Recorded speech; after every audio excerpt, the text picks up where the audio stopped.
Pero quiero comenzar con una pregunta para todos ustedes. ¿Es usted un discípulo? ¿Sí o no? A ver, la pregunta está acá, César. ¿Es usted un discípulo? A ver, ¿sí o no? Piénselo bien. ¿Sí o no? ¿Quién dice que no? ¿Pollo es no? Ah, sí. No, ¿quién no es un discípulo? Todos son discípulos acá. Uy, qué bendición. No, ¿sí o no? A ver, ¿sí o no? Sí, don Guillermo, ¿sí? No o sí. Mire.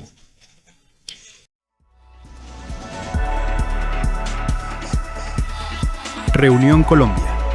Amigos que se aman, aman a Dios y su misión.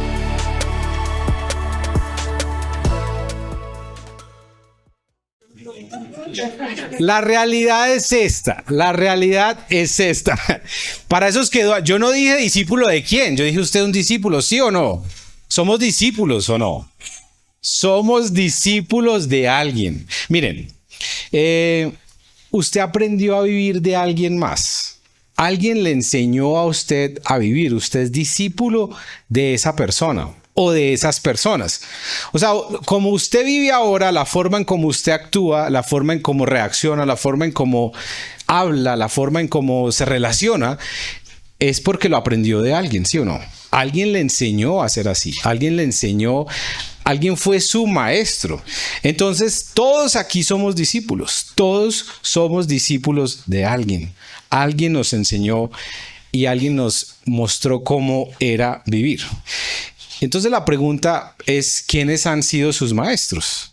¿Quién ha sido su mayor maestro? Para todos nosotros, nuestros primeros y tal vez mayores maestros han sido ¿quiénes? Nuestros papás, ¿cierto? Por eso ya cuando uno llega a esta edad, a los 25 años más o menos, y uno empieza y dice, pero yo ¿por qué estoy repitiendo lo que mi mamá hacía? ¿No les parece? ¿No les ha pasado a ustedes? Lo que más me daba rabia que hacían mis papás, yo terminé haciéndolo. La forma a veces como uno trata a sus hijos y uno dice, pero esto me da a mí una rabia y yo terminé haciendo lo mismo. ¿Por qué?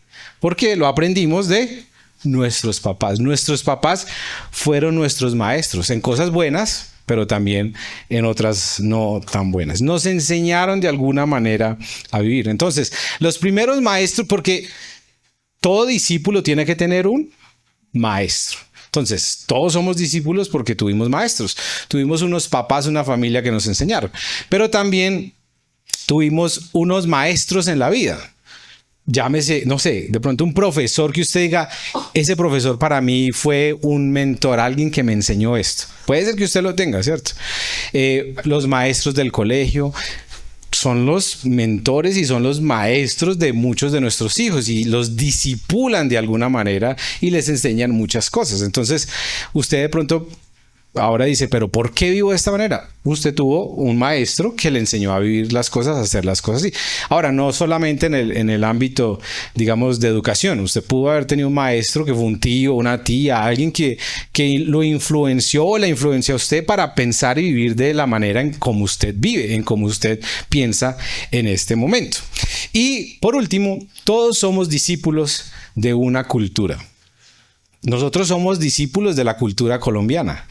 Por eso hacer cosas para nosotros como colombianos es tan normal. O sea, ni siquiera lo pensamos porque eso es lo que todo el mundo hace. Así aprendimos. Pero cuando viene alguien del extranjero, dice, ¿y ustedes por qué hacen eso? Ah, pues aquí todo el mundo lo hace. Pero es que eso es raro. O de ustedes, los que han tenido la oportunidad. ¿Usted por qué hace así tanto, Daniela? Si Venezuela y Colombia eso no es lo mismo. Bueno, usted no ha ido cuando usted ha ido a otro país y ve que la gente hace cosas de manera diferente, usted dice, pero ¿por qué se relacionan de esta manera? Porque, por ejemplo, algo que nosotros no tenemos, que ni lo pensamos, es el espacio personal. ¿Ustedes han pensado en eso? ¿Ustedes han visto cómo hablamos nosotros los colombianos? Todos pegados y las caras acá y uno... Eso no existe en otro país. En Canadá, yo en estos días vi una foto en Finlandia... Finlandia, se llama así, en el país, mostrando cómo la gente, los extranjeros y los finlandeses cómo esperan el bus o el metro. Y todos los extranjeros pegados y amontonados. Y los finlandeses como de a 2 metros cada uno separados. Porque es una cultura que tiene eso, que fue discipulada, que aprendió del espacio personal. Y todo el mundo tiene su espacio y no se meta en su espacio. Entonces, en mi espacio, perdón. Entonces, digamos que también tenemos que reconocer que somos discípulos de una cultura. Que somos discípulos y en esto de la cultura también entran los amigos, las relaciones, con la gente con la que uno creció. Esos dichos que le decían a uno de pequeño, el que anda entre la miel, algo se le... O sea, es eso. Sus amigos, con las personas con las que usted se rodea, usted empieza a caminar y ellos empiezan a ser maestros suyos. Por eso también es tan importante con quién camina usted, con quién anda usted, cuáles son sus maestros, aunque usted no los vea de esa manera. Entonces, en este camino de ser aprendices, porque esto es lo que significa el discípulo, la palabra discípulo es aprendiz. De hecho, ese es uno de nuestros 6 valores, que es... pupilos, es una cultura de aprendizaje. Nosotros somos todos aprendices. Los discípulos de Jesús estamos aprendiendo a ser como Jesús. Entonces, en ese camino de ser aprendices de Jesús, el discipulado cristiano, lo que aprendemos de él afecta todas las áreas de nuestra vida, o debe afectar todas las áreas de nuestra vida. Y por eso esto tiene que ver con vidas centradas en el Evangelio, porque cuando nosotros entendemos el impacto que produce el Evangelio en nuestras vidas, entonces empezamos a ser impactados en todas las áreas de nuestras vidas. Así que hoy quiero compartir con ustedes algo que he titulado Un Evangelio Chévere, porque me parece que este es un texto que nos habla de eso, de un evangelio chévere. Y quisiera invitarlos a que me acompañen a Lucas 14. Este fue el versículo o el texto que Julián la semana pasada leyó por un pedacito y yo dije, uy, es que ese texto es muy duro. Porque es muy complicado, la verdad. Ya lo vamos a leer juntos. Pero es todo lo contrario a lo que nosotros quisiéramos pensar en un evangelio chévere. Y cuando yo leo este texto, yo digo, si Jesús fuera el pastor de una iglesia ahora, no iría casi nadie, porque Jesús la puso muy dura. Y nosotros, y me incluyo ahí, que hemos sido pastores muchos años, es ¿cómo hacemos el evangelio chévere? Que la gente vea a Cristo de manera chévere. Entonces, metámosle humo a esto para que la gente diga, tan chévere es la fiesta, la iglesia. O sea, ¿cómo lo hacemos chévere? Y Jesús, entonces uno dice, hagámoslo chévere, pero Jesús viene y dice, bueno, pero entonces esto es lo que quiero de ustedes. Y es complejo. ¿Qué tal si vamos entonces? Lucas 14, versículo 26. ¿Están conmigo todos ahí? Ya. Para los que vienen por primera vez y no conocen, nosotros leemos la Biblia en la versión traducción viviente, así que si tiene ahí en su celular, busque la traducción viviente para que pueda seguir, pero también está acá, aunque no está muy grande, pero bueno, ahí está. Dice, una gran multitud seguía a Jesús. 25. Sí, 25, perdón, qué pena con ustedes. 25 dice, una gran multitud seguía a Jesús y él se dio la vuelta y les dijo. O sea, yo cuando veo esto digo, Dios mío, eso estaba lleno. Y lo que normalmente uno haría es como que, bueno, pues esto se llenó, Dios mío, qué bendición. Y Jesús se devuelve y les dice, bueno, versículo 26. Si quieres ser mi discípulo, debes aborrecer a los demás. Imagínese usted estando ahí escuchando a Jesús y ¿qué? Que odia a su hermano, al que está al lado, y todos se miraban, pero ¿cómo así? Ni siquiera al hermano, dice, a tu padre y madre, esposa, yo imagino que por allá uno gritó amén, e hijos, hermanos y hermanos, mejor, Jesús dice entonces, usted tiene que aborrecer a su papá, a su mamá, a su esposa, hijos, hermanos y hermanas, y hasta su propia vida. De lo contrario, no pueden ser mis discípulos. O sea, yo leo eso y yo digo, no, por eso la semana pasada que Juli lo mencionó, yo me quedé como que, uy, qué cosa tan dura. Además, si no cargas tu propia cruz y me sigues, no puedes ser mi discípulo. Sin embargo, no comiences sin calcular el costo, pues ¿quién comenzaría a construir un edificio sin primero calcular el costo para ver si hay suficiente dinero para terminarlo? De no ser así, Tal vez termines solamente los cimientos antes de quedarte sin dinero y entonces todos se reirán de ti. Dirán, ahí está el que comenzó un edificio y no pudo terminarlo. ¿O qué rey entraría en guerra? Jesús ha sido el mayor y el más grande comunicador de la historia, porque decía unas cosas tan profundas y las contaba tan sencillas como una historia como esta. Se dice, ¿o qué rey entraría en guerra con otro rey sin primero sentarse con sus consejeros para evaluar si su ejército de 10,000 puede vencer a los 20,000 soldados que marchan contra él? Y si no puede, enviará una delegación para negociar las condiciones de paz mientras el enemigo todavía esté lejos. Así que no puedes convertirte. Esto es anti-crecimiento, anti todo. Uno dice, pero hermano, las multitudes, no déjelas quietas, vea que están viniendo. Y Jesús dice, no. Usted no puede convertirse en mi discípulo, dice. Así que no puedes convertirte en mi discípulo sin dejar todo lo que posees. ¿Cuántos discípulos hay acá? Versículo 34, amén, sí, versículo 34 dice, la sal es buena para condimentar, pero si pierde su sabor, ¿cómo la harán salada de nuevo? La sal sin sabor no sirve ni para la tierra ni para el abono. Se tira. El que tenga oídos para oír, que escuche y entienda. Si alguien entiende esto que dice Jesús, por favor venga y predique acá, que necesitamos escucharlo esta mañana. Este es un texto muy difícil y de hecho es un texto donde han surgido muchas malas interpretaciones, porque no se entiende lo que Jesús trata de decir. Entonces, por ejemplo, alguien dice, hermano, yo me separé de mi esposa porque él decía que tenía que odiarla y me fui de la casa porque estoy siguiendo a Jesús.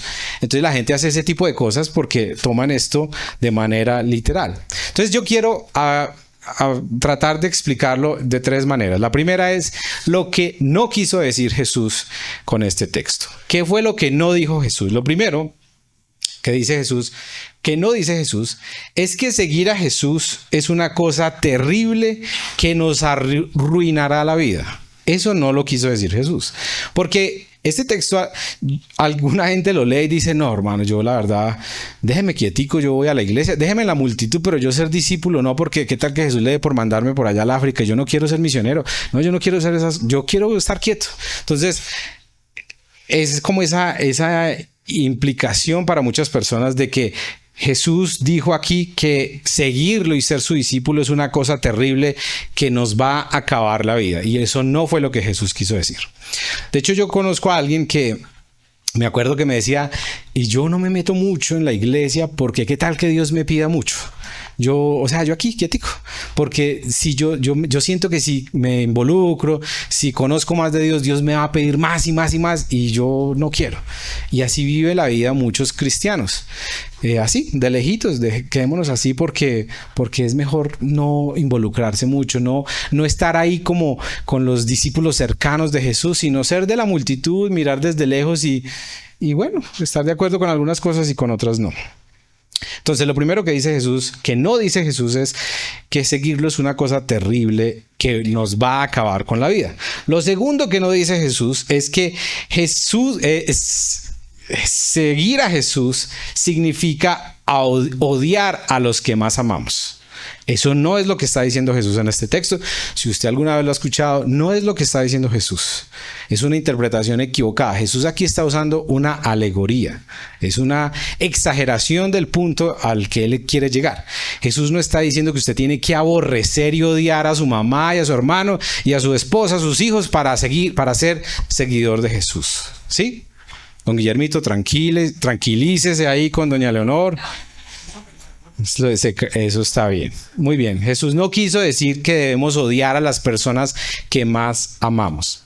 Y lo otro que Jesús no dice o no quiere decir en este texto es que seguir a Jesús es vivir en pobreza y en miseria. Eso no es lo que Jesús está diciendo.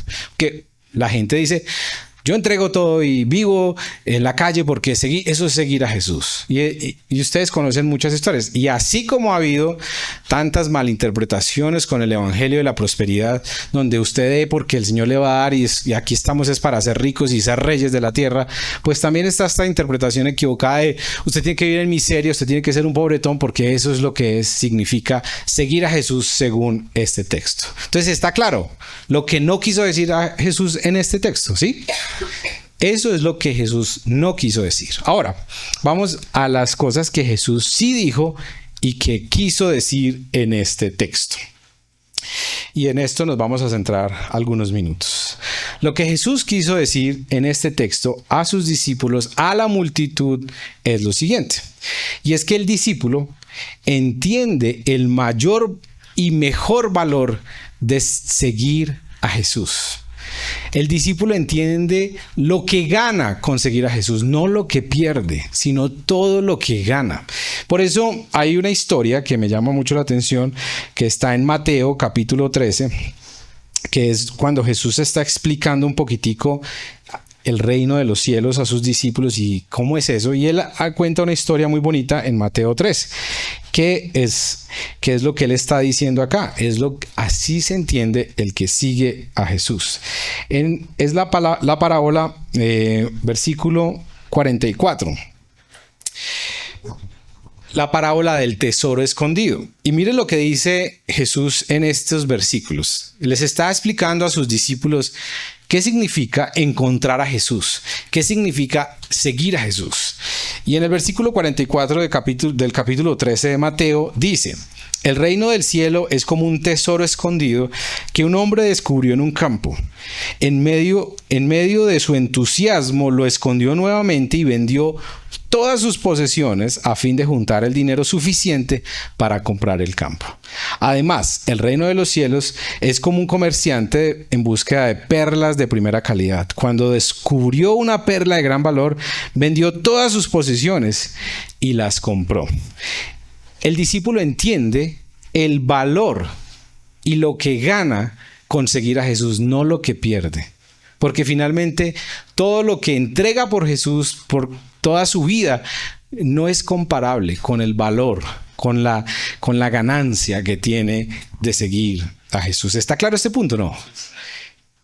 El discípulo entonces entiende que no hay nada mejor que seguir a Jesús. Él entiende que no hay mayor valor, no hay mayor precio, no hay mayor ganancia que caminar y seguir a Jesús. Por eso los discípulos, un Pedro, todos ellos dejaron todo, porque ellos no calcularon lo que perdían. Ellos no perdían, ellos ganaban todo. Se ganaron el privilegio de seguir al Señor. Y Julián lo mencionó la semana pasada, como la Biblia también nos cuenta las historias de jóvenes ricos, del joven rico al que Jesús también le hace la misma invitación que le hace a todos los discípulos: venga y sígame. Y él dijo que no y salió triste porque tenía muchas cosas y no las podía dejar. Él no entendió el valor y la ganancia que obtenía al seguir a Jesús. Jesús también quiso decir acá que el discípulo entiende que Jesús es lo más valioso por encima de todo lo demás. Jesús no está diciendo entonces que odiemos a nuestras esposas, a nuestras familias. Sí, lo que está diciendo acá es que el discípulo entiende a quién le debe la lealtad mayor. ¿A dónde está su mayor amor? ¿Y saben qué es la paradoja de esto? Que aquellos que aman a Jesús por encima de todo lo demás aprenden a amar mejor a sus esposas, aprenden a amar mejor a sus hijos, aprenden a amar a los demás mejor. Eso es lo paradójico de esto. Por ejemplo, Pablo menciona en Filipenses que todo lo que él tenía, sus credenciales, Pablo era como para nosotros decir hoy en día un gran profesor académico con doctorados, postdoctorados, lo que usted se imagine, con las credenciales que usted quiera. Y Pablo dice, y todo eso lo considero basura por la excelencia de Cristo. Eso es lo que significa seguir a Jesús, cuando uno entiende que no hay mayor valor que el que encontramos en Él. Entonces, Jesús también quiso decir en este texto, para todos nosotros y para la multitud que lo estaba siguiendo, que el discípulo se reconoce por sus prioridades. Yo sé que muchos de ustedes se están preguntando, bueno, ¿seré que yo soy discípulo o no de Jesús? Y la pregunta que ustedes, para llegar a la conclusión de esa pregunta, es ¿cómo están mis prioridades? ¿Qué es lo más importante en mi vida?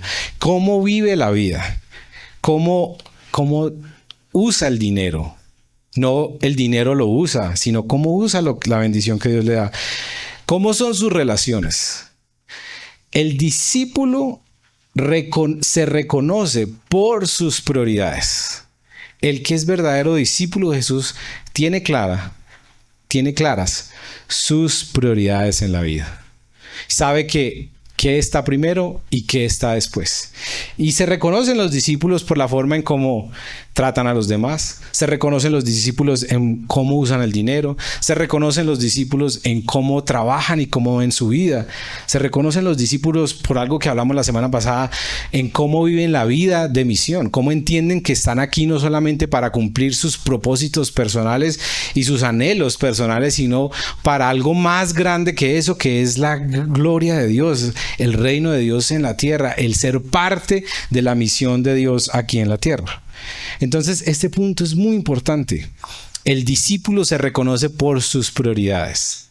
Y ahí cada uno tenemos que hacernos esa pregunta: ¿cómo están mis prioridades? ¿Qué es lo que más amo en la vida? ¿Qué es lo más importante para mí? Y como ya les mencionaba hace 15 días, el Señor a mí me habló en algún momento y me dijo, parece que su ídolo es... ¿Se acuerdan qué dije? La comodidad. A usted le gusta estar cómodo. Ese parece ser lo más importante en su vida. Entonces, el discípulo se reconoce por sus prioridades. Entonces, ¿cómo sabe usted si es o no discípulo de Jesús? Revise sus prioridades. ¿Qué es lo más importante para usted? ¿Qué es lo que más vale para usted? Y si usted dice, pero no sé, entonces, ¿a qué es lo que más usted le da tiempo? ¿En qué es lo que usted más piensa en el día? ¿Qué es eso primero que usted piensa cuando se levanta? Ahí, esas son pistas de qué es lo más importante para usted en su vida. Jesús también nos dice acá, en esta historia, y esto es, a mí me parece que es muy interesante, que no es un pensamiento mío, es un pensamiento de Dallas Willard, un autor que leo, y él dice que uno puede ser cristiano sin ser discípulo. ¿Cómo la ven? Podemos ser cristianos sin ser discípulos. Eso es lo que Jesús está diciendo acá. Jesús también en este texto nos muestra que a Jesús no le interesan las multitudes sin compromiso. Para él mucha gente no significa nada. Por eso su concentración fue en 12. Y con esos trabajó 3 años. Y lo seguían multitudes, interactuaba con las multitudes, pero Jesús sabía que su concentración no eran las multitudes y que las multitudes sin compromiso no hacen un cambio. Por eso para él el cambio eran 12. Y si él transformaba 12, esos 12 iban a transformar el mundo. Por eso esto a mí personalmente siempre, o lucho mucho con esto, porque digamos que yo soy como de, bueno, vamos a hacer impacto y cosas grandes, pero a veces el Señor me tiene que recordar mucho, no, son poquitos. Y el mundo no cambió por multitudes, cambió por 12 comprometidos discípulos de él que decidieron vivir como él quería que viviera. Entonces, Jesús acá también nos está diciendo eso. A él no le interesan las multitudes sin compromiso. Y por último, Jesús está diciendo en este texto, con esta historia y con lo que les dice a la multitud, que él desea una relación exclusiva con él. Y esto es algo muy difícil en este momento para todos nosotros. En toda la humanidad, pero yo creo que más para nosotros. Porque Jesús no quiere que él sea parte de nuestra vida, como a veces vivimos el cristianismo. Sí, Jesús es parte de mi vida, así como mi esposo, mi familia. Jesús no quiere eso. Jesús quiere que él sea el centro de nuestra vida. Él debe ser el centro de todo y todo lo demás debe gravitar alrededor de eso. Pero nosotros vivimos con todo lo demás, y Jesús también. Y Dios ahí también está, pero no es lo más importante. Jesús desea una exclusiva relación con Él. Y Él demanda una entrega sin reservas. Y ahorita vamos a mirar algunas cosas, pero esto es muy importante porque a veces uno dice, no, sí, yo voy a la iglesia, y pues sí, yo soy cristiano, yo creo que yo soy como discípulo, pero no, todas las prioridades, las decisiones, lo que uno haga, demuestra si uno de verdad ha entendido el seguir a Jesús o no. Y no se me asusten, tranquilos, esto se va a suavizar un poquitico después. Aquí viene el tercer punto. Entonces, ¿qué significa o cómo es ser discípulo de Jesús? Entonces, ¿cómo soy discípulo de Jesús? ¿Cómo paso de ser un cristiano a ser un discípulo? Y miren, la condición esencial para todos ser discípulos de alguien es pasar tiempo con esa persona. Por eso, sin querer, nosotros nos convertimos en discípulos de nuestros papás. ¿Por qué qué? Pues vivíamos con ellos, ¿cierto? Y lo que hacemos ahora es resultado de lo que veíamos, y caminar con ellos y vivir con ellos, y nuestros hijos, para bien o para mal, van a ser nuestros discípulos, van a hacer lo que vean que nosotros hagamos. Entonces, la condición inicial para ser discípulo de alguien es estar con el maestro. Y ahí es donde entonces tenemos que empezar a pensar, bueno, si yo quiero ser discípulo de Jesús, estoy caminando con Él.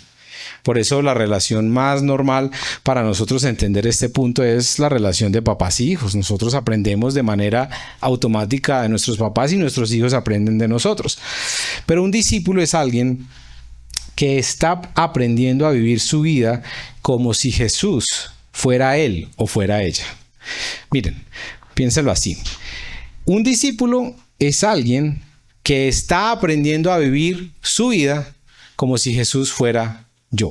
Mejor dicho, yo estoy tratando de vivir la vida como si Jesús fuera yo. ¿Sí me entienden o no? ¿O no? Bueno, ser discípulo de Jesús es vivir la vida, mi vida, no la vida de otro, mi vida, como si Jesús fuera yo. ¿Está claro o no? No, como si Jesús fuera yo. Ese es el punto. No, es vivir la vida como si Jesús... Se las voy a decir en inglés, hermanos. El ser discípulo de Jesús es vivir mi vida como si Jesús fuera yo.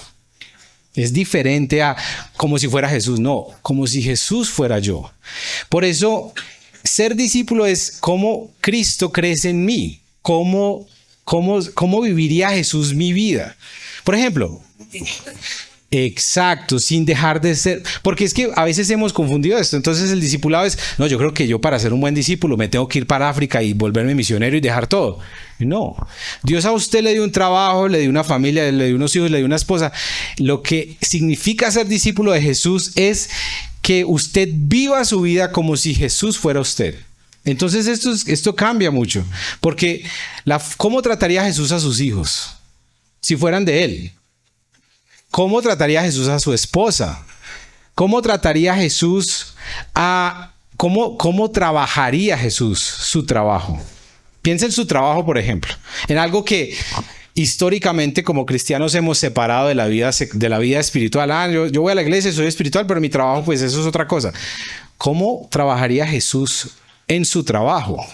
¿Cómo lo haría Jesús? Con lo que usted es, porque Jesús no va a venir a cambiarlo a usted y a decir, es que bueno, no, con su carácter, con su vida, Jesús en usted. Esto es algo que Pablo entiende y por eso Pablo llega a decir, ya no vivo yo, sino que ¿qué? Cristo vive en mí. No es que hay como una cosa que, un trance y ya yo no soy, es Jesús el que habla por mí. No.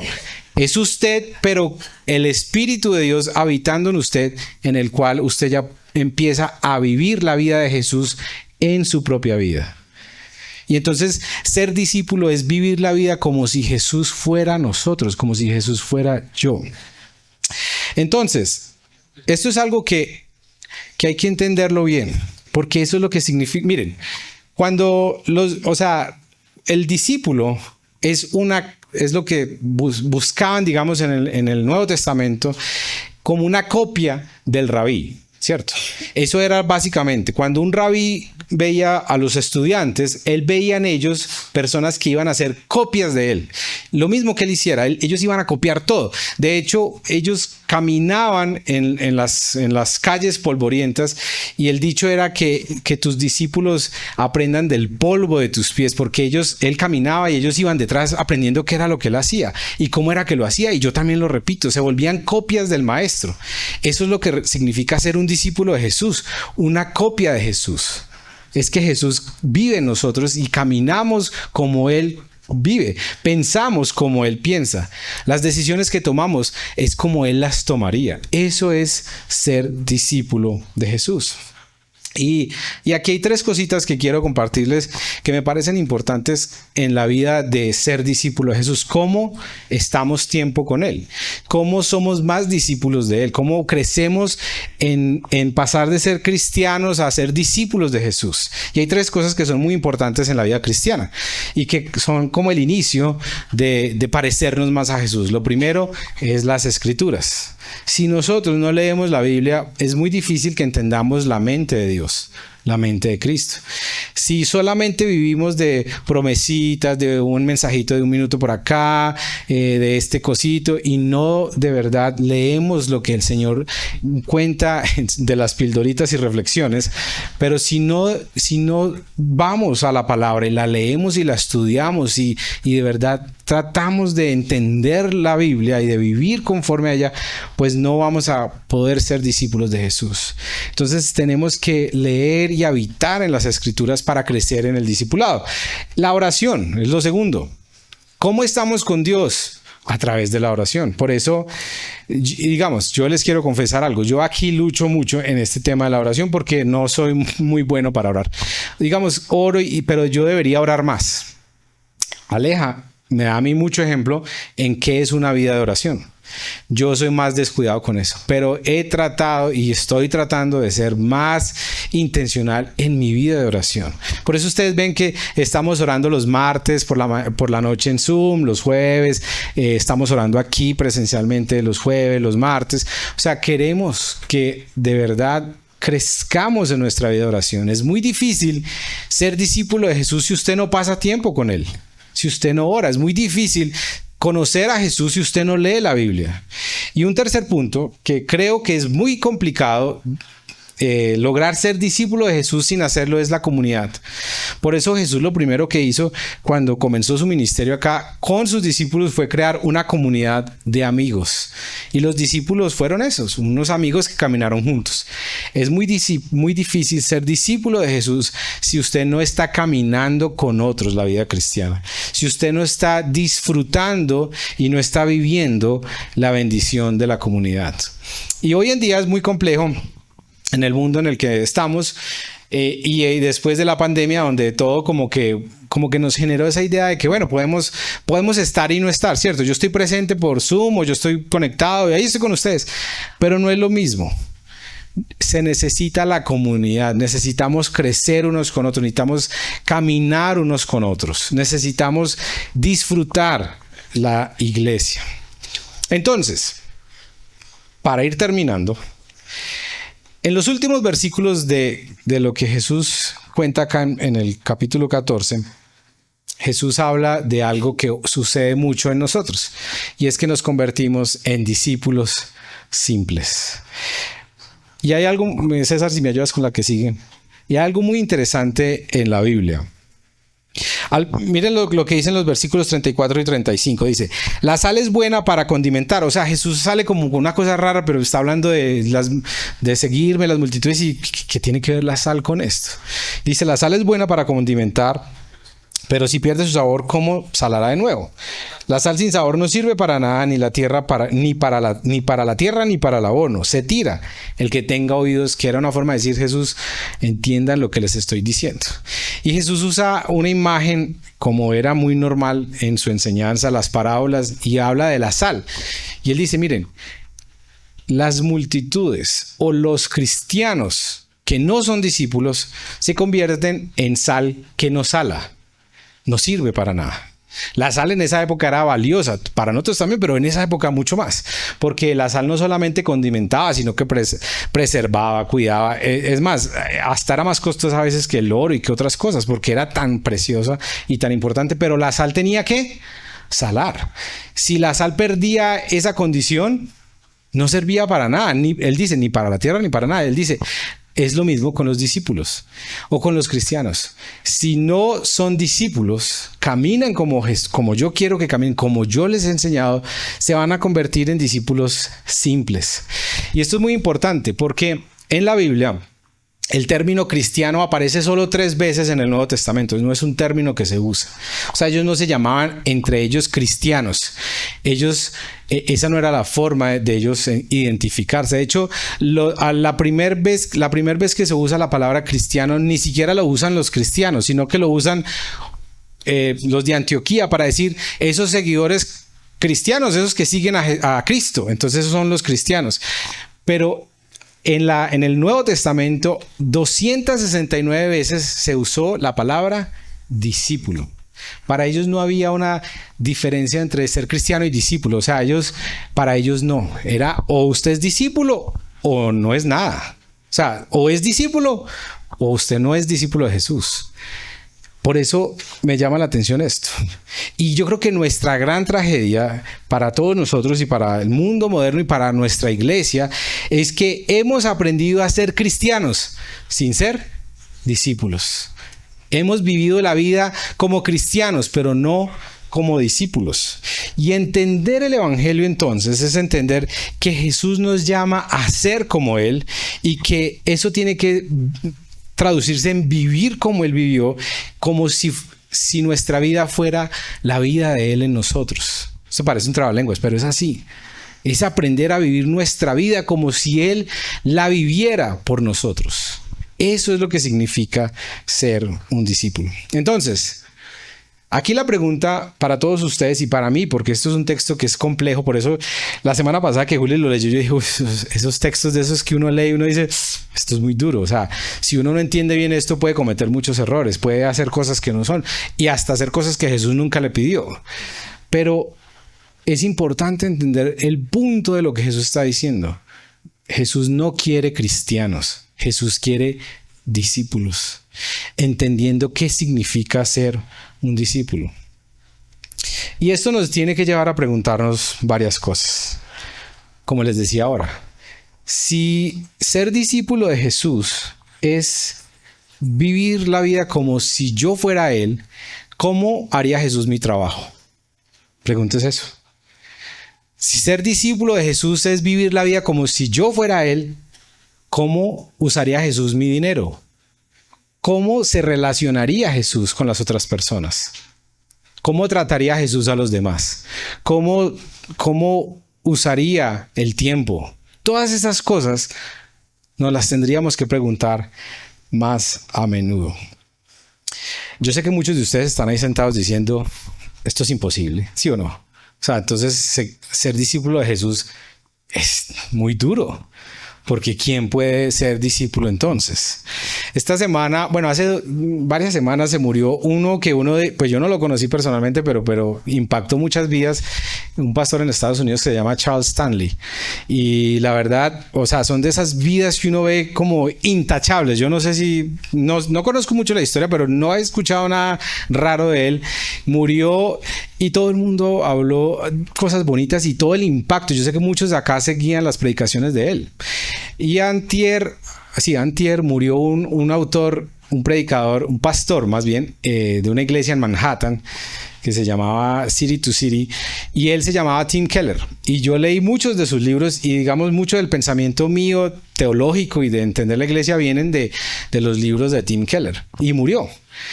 Y a él le dio un cáncer hace como 3 años y aún como que, no sé si, pero documentó ese proceso.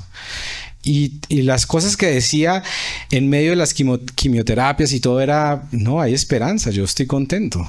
Uno decir eso en medio de todo eso. O sea, un discípulo de Jesús. Uno ve en ellos, no los conocí personalmente, pero sí fui influenciado por muchos de sus libros y la iglesia, de cómo sí se pueden ver discípulos de Jesús. Gente que que la tiene clara, gente que sabe cuáles son sus prioridades, gente que sabe qué es lo importante en la vida, gente que camina como Jesús quiere que camine.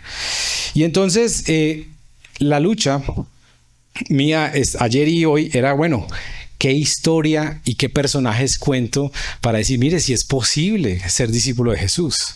O sea, hay personas que sí nos demuestran que es ser discípulos de Jesús. Y entonces uno siempre piensa como, bueno, voy a contar la historia de ese misionero que se fue por allá para la China y hizo de todo. O voy a contar la historia de ese que dejó todo y se fue y siguió al Señor.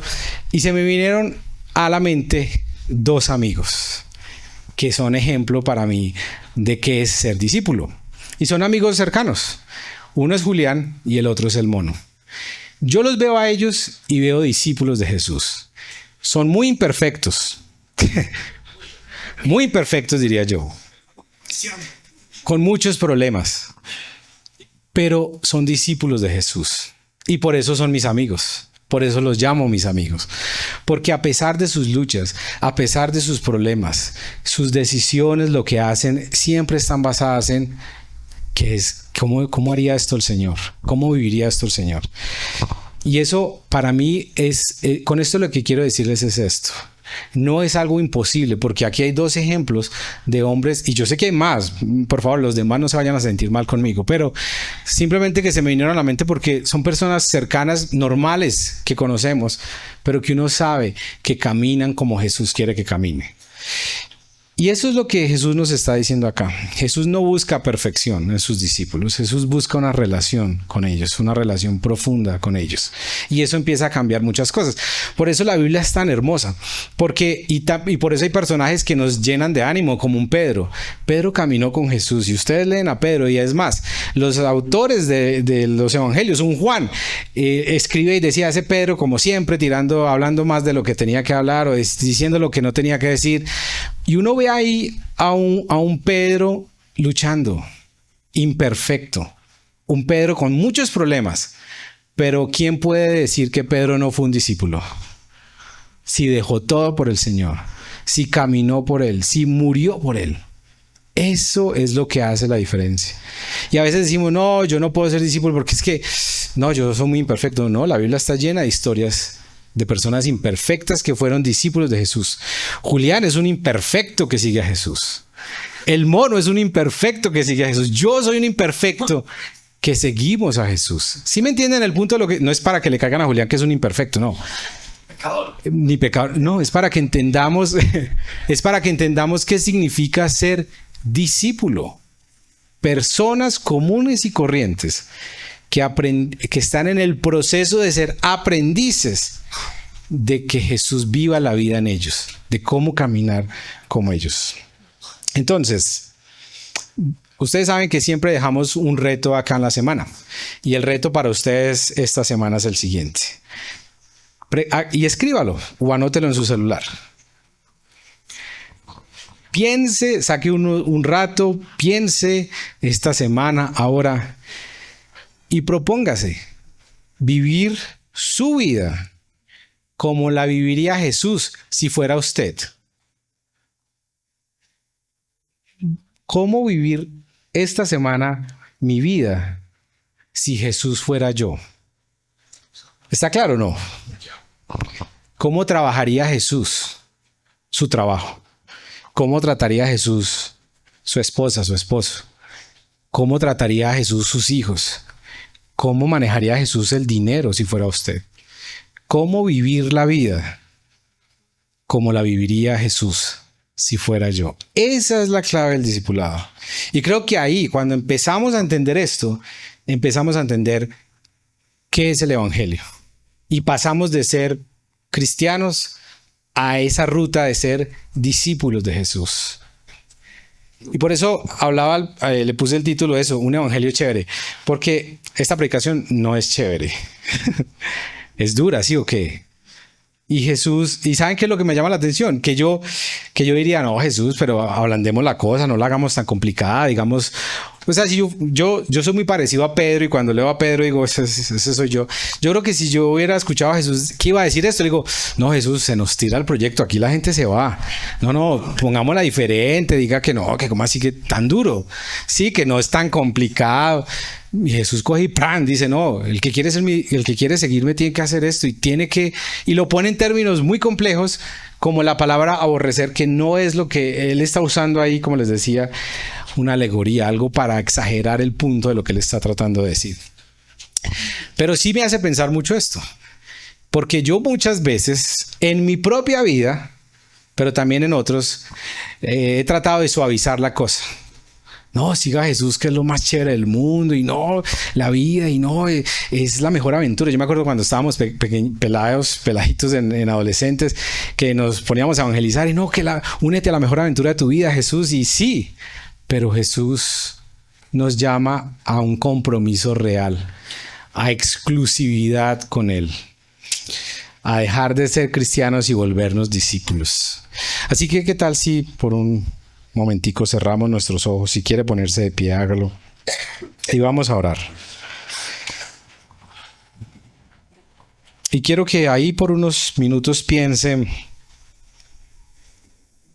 en eso, cómo vivir la vida si Jesús fuera el que la estuviera viviendo. Cómo vivir mi vida. Cómo estoy viviendo mi vida si Jesús la estuviera viviendo por mí, como debe ser.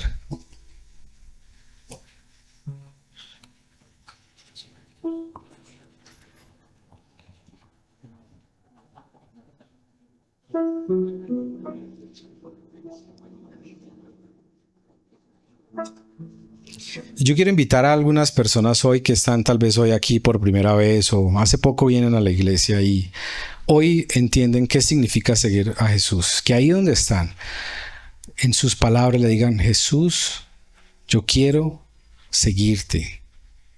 Yo quiero caminar como tú caminas. Yo quiero vivir como tú vivirías en mí. Quiero caminar contigo. Quiero pasar de ser de la multitud a ser un discípulo. Quiero convertirme en ti, ser una copia tuya en mi vida. Señor, perdónanos muchas veces a nosotros por vivir como en esa dicotomía de la vida cristiana como algo lejano que no tiene nada que ver con mi vida aquí en el ahora, en el ya. Pero ser tu discípulo es caminar como Jesús caminaría en mi vida, trabajar como Jesús trabajaría, amar como Jesús amaría, relacionarme como Jesús se relacionaría, vivir como Jesús viviría en todas las áreas de mi vida. Eso significa ser discípulo tuyo, Señor. Padre, perdónanos tantas veces que caminamos la vida cristiana, que caminamos como cristianos y no como verdaderos discípulos, Señor. No como esas personas que están comprometidas profundamente contigo. Personas comunes y corrientes que caminan como tú caminas, Señor. Padre, perdónanos a nosotros aún como iglesia muchas veces por tratar de suavizar lo que no se puede suavizar, por tratar de predicar un evangelio chévere cuando a veces no es chévere, soltar, renunciar, hacer lo correcto, comprometerse y algo que no mencioné pero que en la Biblia sí se menciona mucho, sufrir por seguir a Cristo. Señor, ayúdanos a ser un pueblo que camina como tú quieres que camine. Señor, tu proyecto, tu idea de iglesia no fue alcanzar multitudes para cambiar el mundo. Fue transformar a 12 que iban a cambiar y a transformar el mundo, Señor. Ayúdanos a creer que unos pocos transformados hacen mucho más que multitudes sin compromiso. Y ayúdanos a ser de esos que están comprometidos a seguirte, Señor. Padre, oramos en esta mañana que nos ayudes, que nos fortalezcas. Ahí dígale, Señor, ayúdame Ayúdame a ser tu discípulo. Yo quiero ser tu discípulo, tu discípula. Yo quiero caminar como tú caminas. Pero a veces me cuesta. Me cuesta en las decisiones, me cuesta en las relaciones, me cuesta ser radical, me cuesta hacerlo. No sé qué me pasa, pero ayúdame. Porque seguramente para Pedro y para todos ellos tampoco fue fácil. Pero tú les ayudaste y tuviste misericordia, los acompañaste, Señor. Padre, gracias por tu amor y tu misericordia con nosotros, porque tú eres bueno, Señor, porque tuya es toda la gloria y porque el Evangelio transforma todas nuestras vidas, Señor, porque tenemos ejemplos de personas que son discípulos tuyos, que nos muestran que no es imposible caminar como tú quieres que caminemos, Señor. Hay muchos ejemplos aquí en este lugar, a través de la historia, tenemos muchos ejemplos, Señor. Y oramos, Señor, para que esta semana tu bendición esté sobre tu pueblo, sobre tus hijos. Que nos ayudes a vivir la vida como si tú la estuvieras viviendo por nosotros, Señor. ¿Cómo explicar? Reunión Colombia. Amigos que se aman, aman a Dios y su misión.